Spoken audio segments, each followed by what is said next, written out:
Welcome back दोस्तों। उम्मीद करते हैं आप सभी अच्छे रहेंगे, मस्त रहेंगे, खुश रहेंगे, घर पर रहेंगे और सुरक्षित होंगे। पिछले लेक्चर में हम लोग ने पढ़ा था कॉम्पिटेंट टू पार्टी, जो 18 साल के ऊपर हो जाते वो उनके साथ हम कॉन्ट्रैक्ट कर सकते हैं। वो बंदा क्या नहीं होना चाहिए, अनसाउंड माइंड नहीं होना चाहिए, और कोई भी लॉ उसको जिस लॉ के थ्रू वो बना रहा है कॉन्ट्रैक्ट, वो लॉ उसको क्या डिस्क्वालीफाइड नहीं करते रहना चाहिए। तो ये तीन चीज़ों के बारे में हमने पिछले लेक्चर में पढ़ा था। आज हम पढ़ेंगे जो मेन इंपॉर्टेंट टॉपिक है इस चैप्टर का, क्रक्स है, उसे बोलते हैं फ्री कंसेंट। बहुत बार नाम सुना है free consent, free consent. Free consent मतलब क्या होता है, चलिए पढ़ते हैं। फ्री कंसेंट, पहले तो बात होना चाहिए कंसेंट क्या होता है। कंसेंट मतलब होता है, इसका वर्ड जो है कंसेंसस एड एडम, मतलब same thing and same sense, जैसा मैंने सोचा वैसा, सेम। लेकिन फ्री कंसेंट को अगर हम दूसरे शब्दों में बोलें तो दूसरे शब्दों में याद ना, कुछ अपना गाना था, याद आया, कौन सा, जो तुमको हो पसंद। फ्री कंसेंट को कैसे बोलेंगे, जो तुमको हो पसंद वही बात कहेंगे, तुम दिन को कहो रात तो रात कहेंगे, यही था। तो फ्री कंसेंट इसे बोलते, मतलब जैसा तुम वैसा मैं, same thing and same sense पे एग्रीड अपॉन होंगे, वही चीज़ है। सेम बात आती क्या यहाँ पे, कंसेंट क्या है, consensus ad idem, free consent. अब फ्री कंसेंट अगर हम बोले, फ्री कंसेंट वो है जो फ्री है, तो ये भी बात हो सकती है ना, फ्री कंसेंट क्या नहीं है, अगर वो हम समझ लें तो बचा हुआ फ्री कंसेंट हो जाएगा।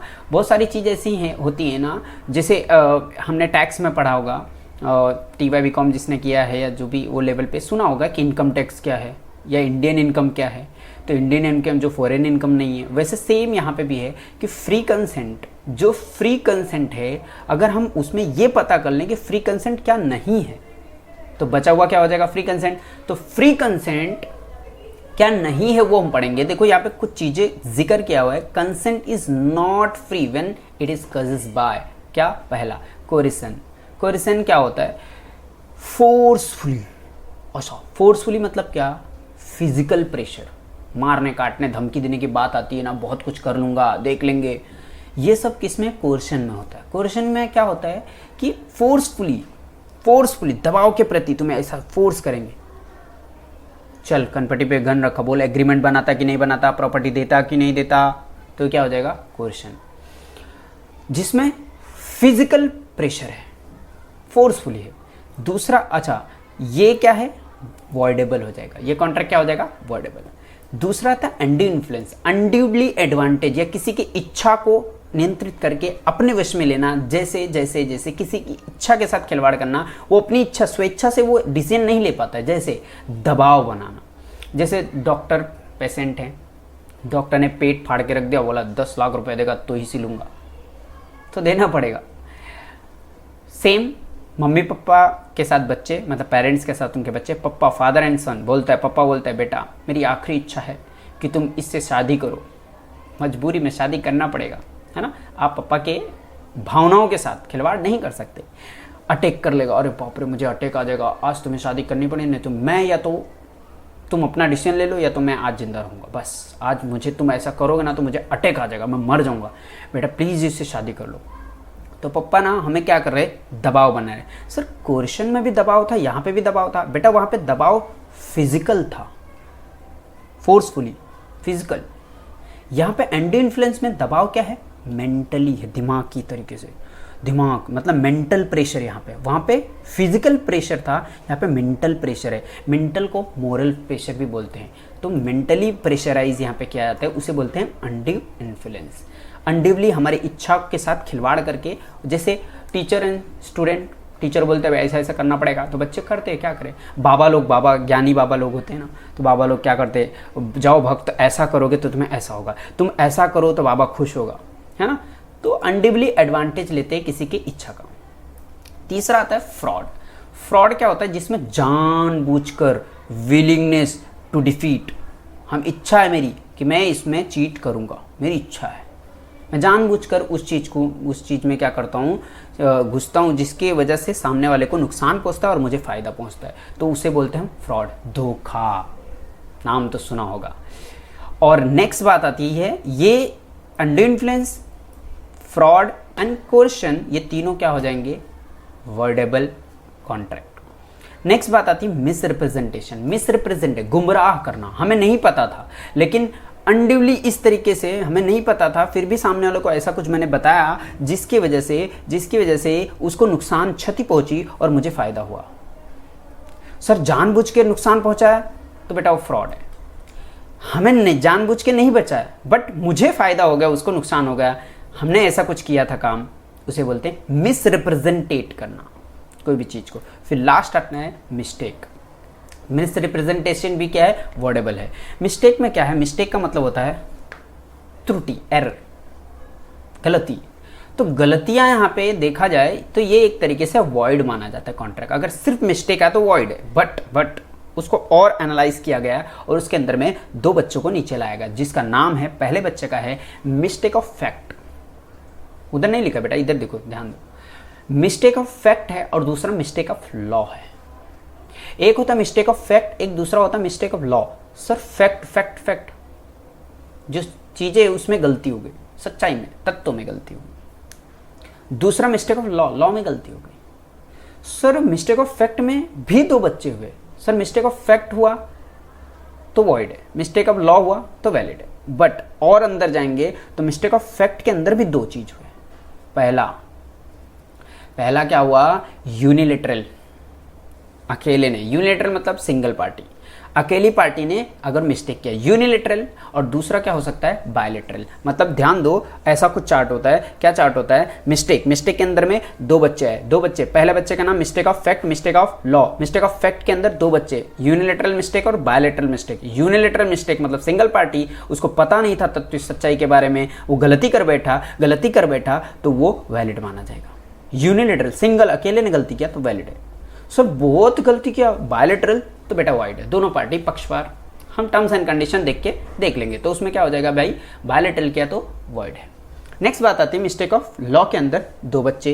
अब दो बच्चे जैसे बात है इंडियन लॉ और फॉरेन लॉ। भारतीय संविधान जो है, भारतीय कानून है, उसके इंडियन लॉ, भाई इंडियन लॉ की गलती की तूने, ये वैलिड है, इसमें नहीं छोड़ेंगे। इंडियन लॉ में गलती किया, तुम बहुत गलत आदमी हो, भारतीय कानून व्यवस्था को नहीं जानते आप। दूसरा था इंग्लिश लॉ मतलब foreign law. Mistake under law, foreign law के अंदर जैसे ही बात आती है फॉरेन लॉ वॉइड है। हमें क्या पता भाई, भारत का कानून ही नहीं बरोबर समझ में आता तो फॉरेन का कहाँ से पढ़ेंगे।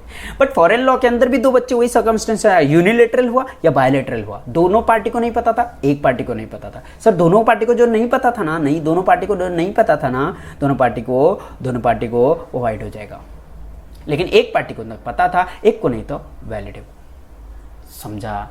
तो मिस्टेक दो पार्ट में डिवाइड हुआ, mistake of fact, mistake of law. Mistake of fact के अंदर unilateral bilateral, mistake of law के अंदर दो हुए, इंडियन लॉ और फॉरेन लॉ। इंडियन लॉ के अंदर सेम वैलिड है और फॉरेन लॉ के अंदर वापस से दो, यूनिलेटरल हो रहा है या बायलेटरल हो रहा है।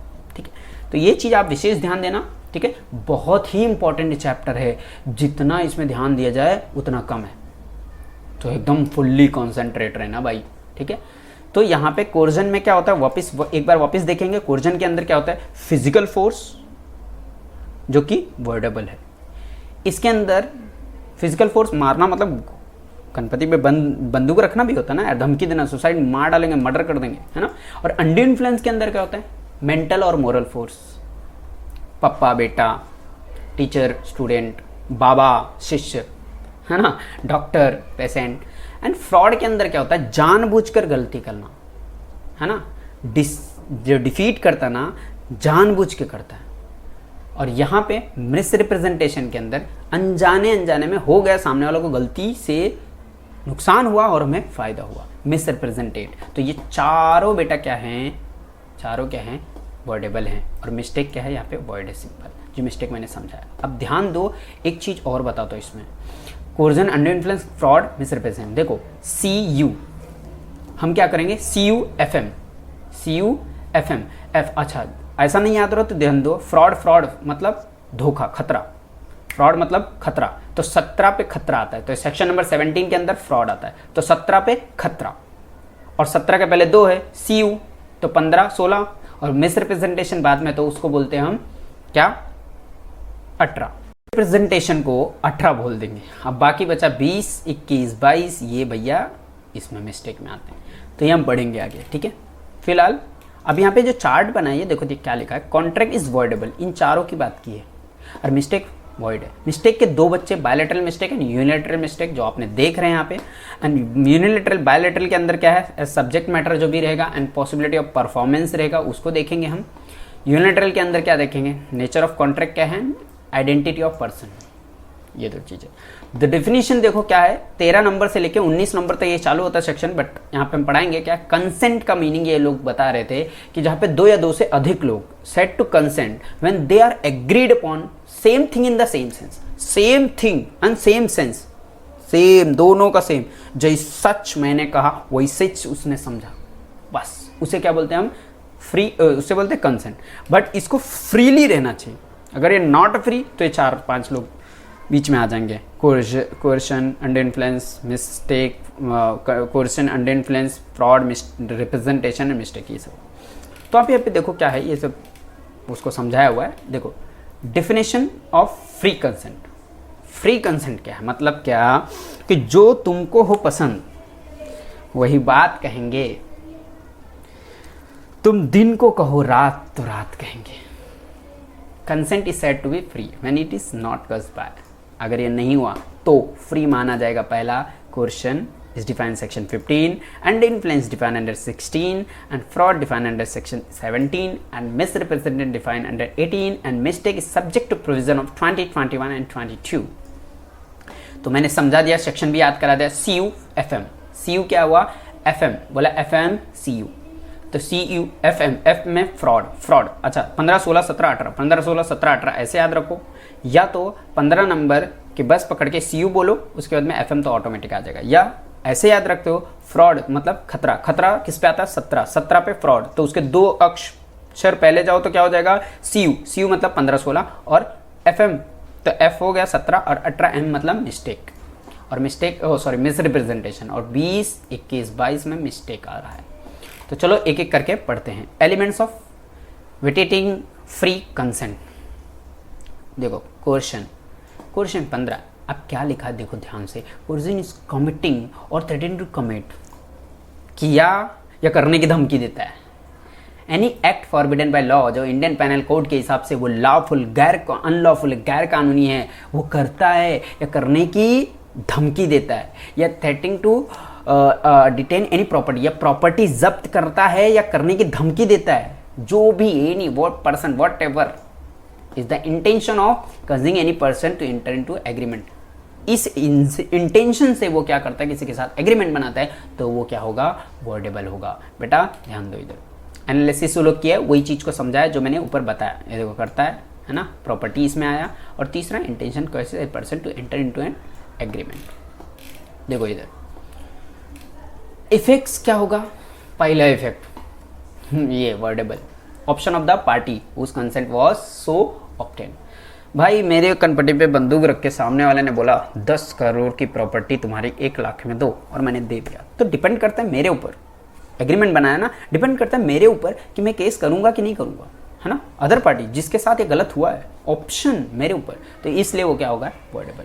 As to consequence of the rescission voidable contract, है ना, ये भी पढ़ लिया। बेनिफिट, है ना, अंडर जो भी बेनिफिट मैंने लिया है, जो भी बेनिफिट मैंने लिया है, सपोज किसी सामने वाले के कनपट्टी पे बंदूक रख के जो भी बेनिफिट मैंने लिया है, वो बेनिफिट मुझे उसको वापस करना पड़ेगा, रिस्टोर सच बेनिफिट। लास्ट में आया है कि who money has been paid, पैसा लिया है तो पैसा देना पड़ेगा, है ना। एनीथिंग डिलीवर्ड, जो भी लिया है, क्वेश्चन मस्ट या तो रीपे करो या तो उसको रिटर्न इट। प्रॉपर्टी लिया तो रीपे थोड़ी ना होगा, प्रॉपर्टी रिटर्न होगा, और पैसा लिया तो रिपे होगा, समझा, इसलिए दोनों लिखा है, रिपे और रिटर्न इट। एग्जाम्पल हम पढ़ेंगे।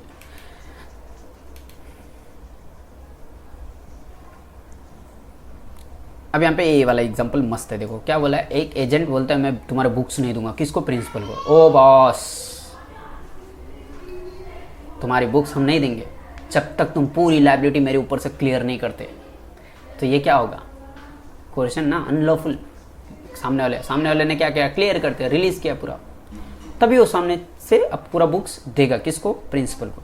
तो ये क्या होगा, एक तरीके से कोर्शन हुआ फोर्सफुली। अंडू इन्फ्लुएंस क्या होता है देखो, a contract is said to be induced by undue influence, जिसके अंदर रिलेशन होता है, क्या होता है, relation subsisting between the parties and such other one party is a position to dominate, अपनी इच्छा, हम उसके इच्छा के साथ खेलते हैं, will of other and uses the position of the obtain unfair advantage of the over the other, उसके ऊपर हम क्या कर रहे हैं, अनफेयरली एडवांटेज लेते हैं, अनफेयरली एडवांटेज लेते हैं। देखो क्या है, a person is deem to be position in the dominated will another, deem माना होल्ड और real apparent authority over the others and stand fiduciary relationship with the other and make a contract person who is the mental capacity temporarily permanently affected in reason of age will, अरे बुढ़ापे का सहारा, हम किसी भी दबाव में कोई भी चीज़ को करवाते हैं ना, वही सब चीज़ लिखा है यहाँ पे। अब यहाँ पे बोलता है एडवांटेज ऑफ मनी बी सन, ये है, फिर एक मैन है, ये आप एग्जांपल पढ़ेंगे तो सारा समझ में आ जाएगा बेटा। बस इतना याद रखो कि अंडर इन्फ्लुएंस मतलब होता है मेंटली प्रेशराइज करना, और वो दोनों जो बीच में प्रेशराइज कर रहे हैं उनके बीच में रिलेशन होना चाहिए, और रिलेशन के साथ साथ जो प्रेशराइज कर रहा है उसको अंडू एडवांटेज होना चाहिए, फ़ायदा होना चाहिए। मतलब क्या, सामने वाला हमें मेंटल प्रेशर कर रहा है, हमारे बीच में रिलेशन होना चाहिए और उससे उसको फ़ायदा हो रहा है, तो वो क्या माना जाएगा, अंडू इन्फ्लुएंस। खत्म, इसी के बेसिस पे पूरा ये अंडर इन्फ्लुएंसेस पूरा खत्म हो जाएगा। एनालिसिस किए वो लोग, आप लोग को चाहिए तो मैं समझा दे दो। Relation between parties, relation between parties, position to dominate will, उसकी इच्छा है ना, पोजीशन, तभी तो दबाव बना सकते हैं ना उसके ऊपर, इच्छा। अब रियल अपेरेंट फिड्यूसरी, ये सारी चीज़ है, देखो ना, father reason, reason authority over son, यहाँ पे फादर आएगा, है ना। ये एग्जाम्पल पढ़ेंगे तो समझ में आ जाएगा। मेंटल डिस्ट्रेस, मेंटल प्रेशर कर रहे हैं वो, अनकंडीशनल बार्गेन कर रहे हैं। अभी देखो कोरोना में यही हो रहा है बेटा, अनकंडीशनली ज़्यादा लगेगा, प्राइस डबल ब्लैक में बेच रहे, डबल प्राइस पर, तो वो अनड्यूबली एडवांटेज ले रहे हैं, है ना, हमें चाहिए होता है इसके लिए। आपने ये भी देखा होगा कि कभी कभी क्या होता है, लोन लेते हैं ना, तो सामने वाला बोलता है तुम्हें इंटरेस्ट रेट ज़्यादा लगेगा, क्योंकि तुम्हें रिक्वायरमेंट थी लोन की, तो सामने तुम मजबूर हो भाई, दे दो भाई, ज़्यादा लगाओ तो लगाओ, तो कोर्ट उसको दरखास्त कर सकता है और बोलता है कि भैया ज़्यादा एडवांटेज, लोन का इंटरेस्ट आप ज़्यादा नहीं लगा सकते। तो सामने वाली पार्टी के ऊपर डिपेंड करता है कि वो केस करेगा कि नहीं करेगा, इसलिए क्या है, वर्डेबल है। The object must be take undue advantage. तो तीन चीज़ जो मैंने बताया वो मोटा मोटी याद रखो। पहला क्या है, रिलेशन होना चाहिए। दूसरा, 3 के 4 जोड़ लो तो भी आपको समझ में आए। पहला रिलेशन होना चाहिए, दूसरा सामने वाले को इच्छा के साथ खिलवाड़ कर रहा है वो, तीसरा क्या बताया था मैंने, वापस से आ जाओ। पहला तो उन लोग के बीच में क्या होना चाहिए कि अनड्यूली इन्फ्लुएंस करना चाहिए, मतलब क्या, उन लोग के बीच में रिलेशन होना चाहिए, विल, इच्छा के साथ खिलवाड़ करना चाहिए, और उनमें अनड्यूली एडवांटेज, मतलब सामने वाले को फायदा होना चाहिए। मतलब क्या, क्या बोल सकता हूँ एग्जाम्पल, अपने फ़ायदे के लिए अपने रिलेशन को कुर्बान कर देना, अपने रिलेशन का गलत फ़ायदा, अपना काम बनता भाड़ में गई जनता, समझा, ये वाली चीज़ हो जाती है एक तरीके से। तो हमारे बीच में क्या होना चाहिए, रिलेशन होना चाहिए, अनड्यू एडवांटेज लेना चाहिए सामने वाला। कौन सा प्रेशर कर रहा है, मेंटल प्रेशर कर रहा है, फिजिकल प्रेशर नहीं, मेंटल प्रेशर, बस ये चीज़ याद रखना थी। बर्डन ऑफ प्रूफ, अब सामने वाला केस तब करेगा जो उसके पास प्रूफ होगा कि मेरे साथ इसने गलत किया है ना, ठीक है। चलो, power to set aside, court इसको सेट असाइड अलग भी रख सकती है कि भैया गलत हुआ इसके साथ, अगर वो प्रूफ करोगे तो। नेक्स्ट बात आती है फ्रॉड। फ्रॉड क्या होता है, देखो यहाँ से, फ्रॉड मतलब होता है धोखा। फ्रॉड नाम सुनते ही फ्रॉड है, चीटर है, धोखा है, बहुत सारी चीज़ आती है। तो फ्रॉड में include means and include any following act committed by a party to contract or with convenience, खुद कर रहा है किसी और से या एजेंट के किसी के थ्रू वो करवा रहा है, चीटिंग हमारे साथ जानबूझकर, उसे हम क्या बोलते हैं, फ्रॉड। उसे क्या बोलते हैं हम, फ्रॉड। अब उसे तो फ्रॉड बोलते हैं, उसके साथ यहाँ पे क्या लिखा देखो, इसके साथ इंटर टू कॉन्ट्रैक्ट सजेशन, गलत चीज़ का सजेशन देता है जो सही नहीं है, हमें भरोसा वो कि वो गलत है, सही नहीं है, उस चीज़ का ये एक कंसीलमेंट एंड फैक्ट एंड कोई भी चीज़ को छुपाता है, सच को छुपाता है या प्रॉमिस करता है ना, और उसका इंटेंशन विदाउट इंटेंशन परफॉर्मिंग, ऐसा प्रॉमिस करता है कि मैं इसको भाई मैं 10 लाख में तो मैं अपनी ये गाड़ी बेच रहा हूँ, प्रॉमिस करता है आई प्रॉमिस टू, है ना, सेल माई कार ₹10 लाख, खाली प्रॉमिस ही करता है, वादा पूरा नहीं करेगा। बोला जाता है वादा तो पूरा करने के लिए नहीं होता है, मतलब गाना था ना, वादा तो टूट जाता है, तो वही तोड़ने के लिए जो बनाता है उसे क्या बोलते हैं, fraud. Any other act fitted to deceive, cheat करने के माध्यम से, इंटेंशन से वो बनाना, कोई एनी एक्ट करता है, यानी सच एक्ट और omission as the law specially declare to fraud, जिसको लॉ ने स्पेशली बोल के रखा ये फ्रॉड है और वही वो एक्ट कर रहा है या ओमिशन करता है वो, तो उसे हम क्या बोलेंगे, फ्रॉड। एक्सप्लेनेशन दिया है भैया, एक बार वापस पढ़ेंगे, लेकिन यहाँ पे ए देखो क्या लिखा है, ए सेल करता है बी को घोड़ा जो कि पागल है ऑक्शन में। ए को पता होता है मेरा घोड़ा पागल है और बी को नहीं, तो ए की ड्यूटी नहीं है बी को बताना, और ये फ्रॉड नहीं है। बी बड़ा आदमी है, चेक कर सकता है घोड़ा अच्छा कि बेकार है, हाँ चेक कर सकते हैं ना।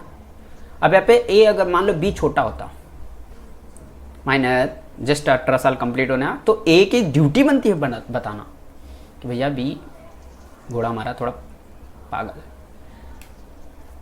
अगर बी बोलता है कि अगर आप कुछ नहीं बोलोगे तो मैं मान लूंगा घोड़ा अच्छा है, तो ये फ्रॉड नहीं है।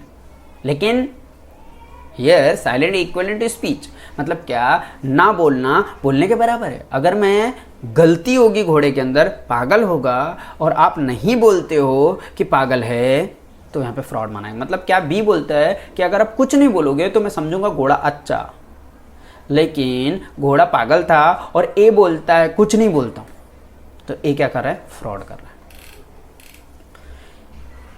पढ़ लेना ट्रेडर वाला, यहाँ पे एनालिसिस किया उस चीज़ का जो मैंने अभी तक समझाया।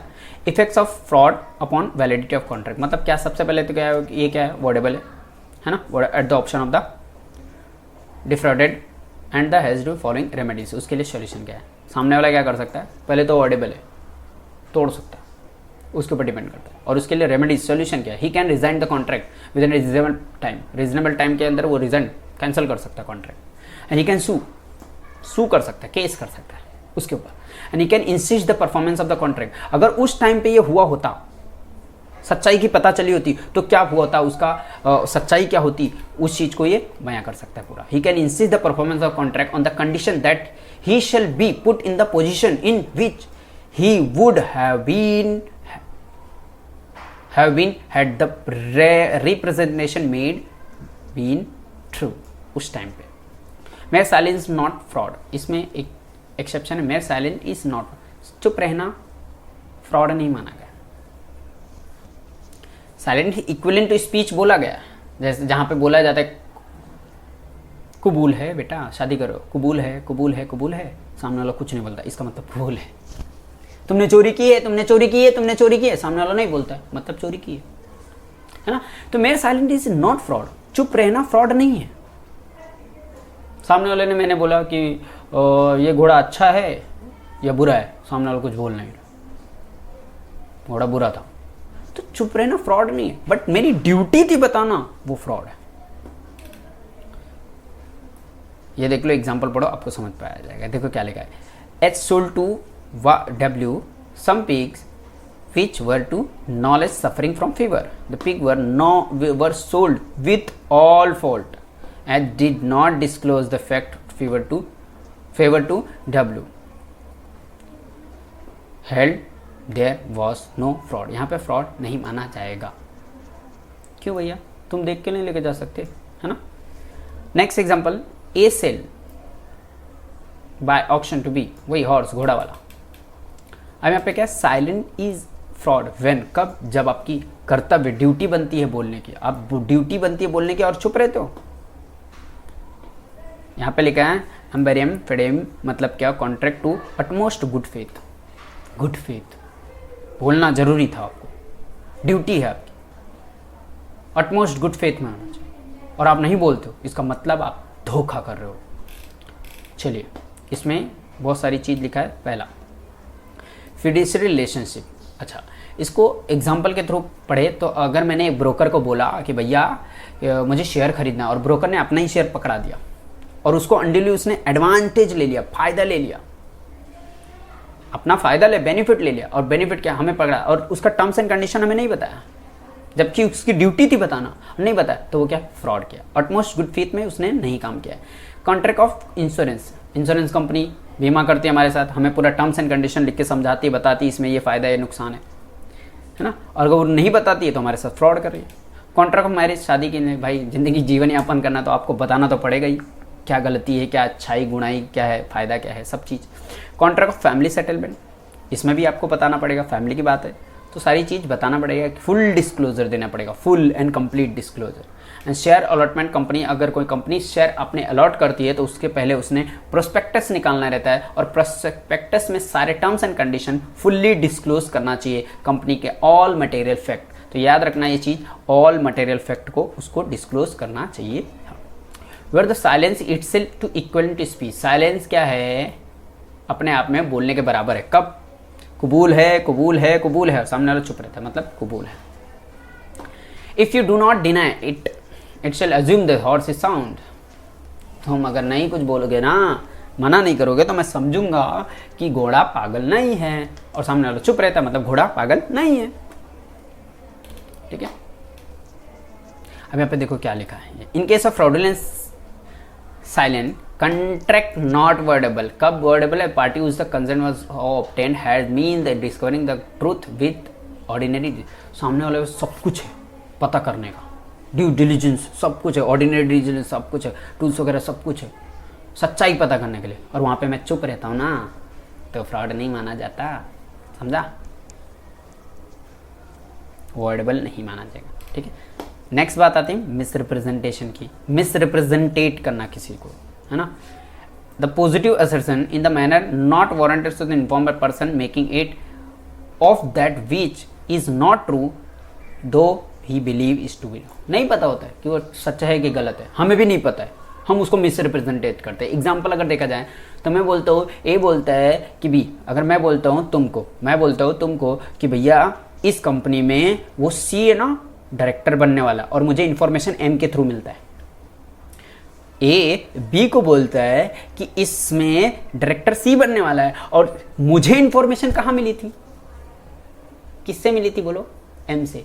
तो उसमें ना हमें भी फैक्ट पूरा पता नहीं था, और उसमें कोई और डायरेक्टर बन गया, और बी ने शेयर खरीद लिया, गड़बड़ हो गया ना, बी का तो नुकसान हो गया, तो मैं मिस रिप्रेजेंटेट किया सामने वाले को, वही चीज़ यहाँ पे लिखा है। ये मेरा एग्जाम्पल याद रखो तो समझ में आ जाएगा। ठीक है, एनालिसिस किया हुआ लोग ने, ये जो मैंने एग्जांपल दिया यहाँ पे लिखा है, आप एक बार पढ़ लेंगे। ये देखो क्या लिखा है, ए बिलीव दैट इंजन, मान लो एक गाड़ी है मोटरसाइकिल, ए की मोटरसाइकिल थी, ए बोलता है मेरी मोटरसाइकिल फुल्ली एक्सीलेंट कंडीशन है बिना उसको वर्कशॉप में दिखाए, और बी खरीद लेता है, बाद में पता चलता है कि मोटरसाइकिल तो बैड कंडीशन में डिफेक्टिव है। तो यहाँ पे फायदा किसका हुआ, ए का, नुकसान बी का, लेकिन ए को भी तो नहीं पता ना, उसने चेक नहीं करवाया था ना पूरा, है ना। तो यहाँ पे फ्रॉड नहीं माना जाएगा, मिस रिप्रेजेंटेशन माना जाएगा, और ये वर्डेबल है। किसी ने आर्टिकल खरीदा 1000 रुपये का, जबकि वो 500 रुपये का था, बाद में पता चला उसको कि मिस रिप्रेजेंटेशन नहीं है, सेलर ने मिस द वैलिड कॉन्ट्रैक्ट हो। ठीक है, अब ये है difference between coercion and under influence, coercion and under influence, इसका डिस्टिंक्शन बिटवीन, एंड बेटा इसका distinction between fraud and miss representation का साथ में मिस्टेक हम नेक्स्ट लेक्चर में करेंगे। तो आज के लिए इतना ही बेटा, पढ़ते रहिए, मुस्कुराते रहिए, और एंजॉय अपनी लाइफ करते रहिए।